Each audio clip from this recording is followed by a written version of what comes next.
This is Whiskey Alpha 4 November Echo from Southern California. I would go ahead and show you my vertical antenna that I have out here in my backyard. It's a Cushcraft R9. It's everything from 10 meters to 80 meters, including 6 meters. Got it guided at 2 different locations along the antenna. Had the antenna now for about a year and a half, and I've been really happy with it.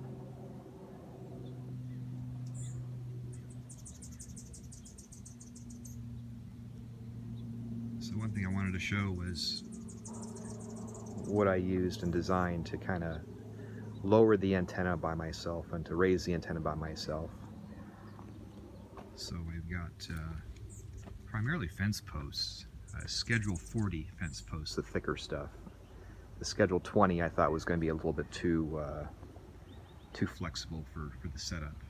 But we've got a concrete foundation here, about 2 foot by 2 foot by about 5 foot deep. There is a rebar cage in there as well, along with a ground rod, which I'm not using at the time, but the ground rod goes all the way through the 5 feet of concrete plus the earth below that.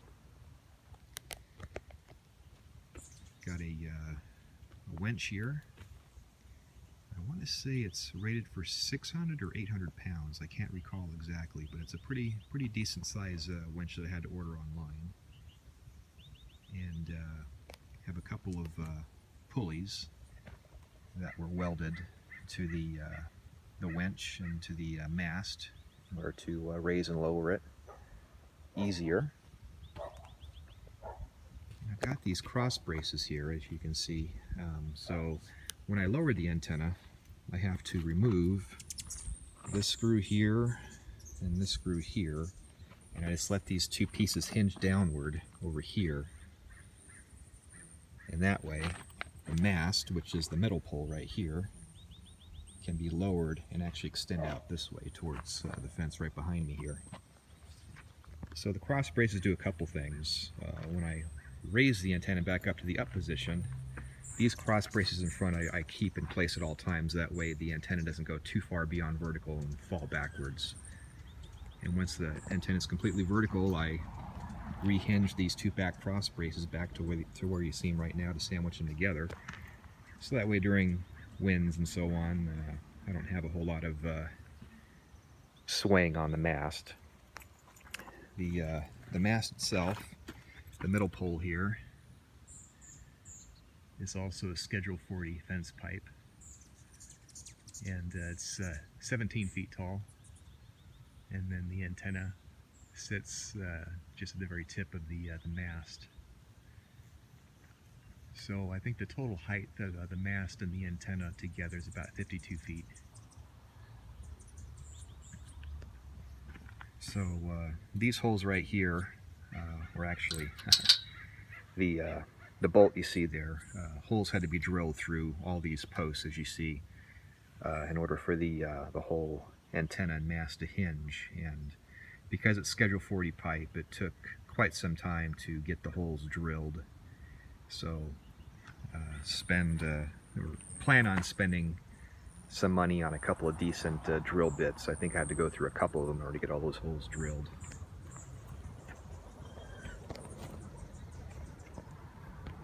And so this right here is, obviously that's where the coax cable comes out. It goes down through the concrete, and I've got conduit that goes underground pretty much all the way across the side of the yard, underneath the awning, and across the upper part of the house under the awning and into the ham shack.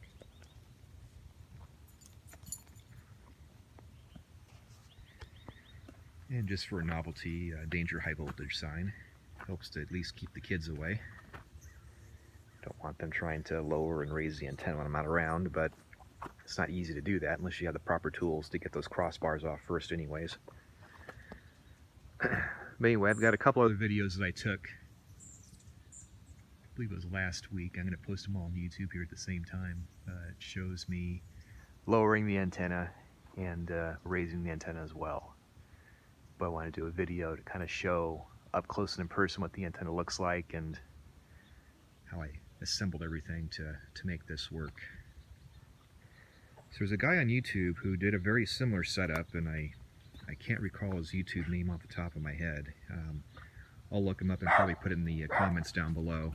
But he had a very, very similar setup, and I used quite a few of the ideas that he had, although I had to modify some things for my antenna since it was a much taller, larger, heavier antenna than what he had in his video. But he had some really good ideas that I used for this particular setup as well.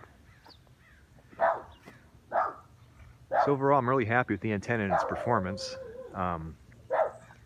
One thing I definitely recommend is the instructions do say to guy it at one level at the very least due to winds. And the very top guy ropes I originally have had since I've had the antenna for the last year and a half, and I was still getting way too much swaying from the wind. And so here recently I added a secondary set of guy ropes, which I highly recommend if you get this antenna. It's very, very top heavy. You can see the loaded coils up towards the top, and because it does 40 and 80 meters, there's just some pretty heavy duty coils up there that make it top heavy, unfortunately. But huge, huge difference when I put these secondary guy ropes in place. A lot less swaying in the wind, and makes for a much more stationary setup. So the guy ropes, obviously before I lower and raise the antenna, I have to undo the guy ropes. So I'll kind of show you how I did this. I kind of have the advantage of having a chain link fence nearby. So I just kind of used a couple of these things that I got from Home Depot to link around the fence and tie the ropes off to all three of the sides. Now unfortunately, with the antenna being here in the corner of the property, I really can't guy the antenna the proper way. I mean, if I did this the right way, the guys would go a lot further out away from the antenna. But because it's positioned here in the corner of the yard, I kind of did what I could with the property that I had available. But only had to raise and lower it a handful of times to make some adjustments. I hooked it up to a antenna analyzer here just yesterday and noticed that all the bands are right within the range where I originally tuned them to, so that was a good thing. So I had to lower the antenna a few times in the past because of the high winds that I was getting. When I only had one set of guy ropes, sometimes the winds would get so fierce that it would cause some of those smaller, skinnier tubes to pop out of their joints, so I had to lower the antenna to fix those. But ever since I've had the second set of guy ropes, it doesn't sway a whole lot, and I haven't had any tubes pop out. So again, that's probably the biggest thing I can highly recommend is if you get this antenna, try to guide at 2 locations, not just one. The only other thing that I found with this antenna was a bit of a pain, and it was an easy fix. The very, very top of the antenna, originally there was a blue plastic cap. Very, very thin, and it got brittle after about maybe 13, 14 months of being up there, and it just fell to the ground one day. So I replaced it with a vacuum cap that I bought at an auto parts store. The vacuum cap was a much thicker rubber. I think it might be UV rated too, so it should last a lot longer than, 12 to 14 months like the original cap did that came with the antenna. So you may want to consider that when you get this antenna, is to think about getting a vacuum cap, something that's going to be a little more strong than the cap that they originally give you. So I think that's pretty much it. If you have any questions or comments, leave them below, and I'll get back to you when I have the opportunity. Whiskey Alpha 4 November Echo 73s.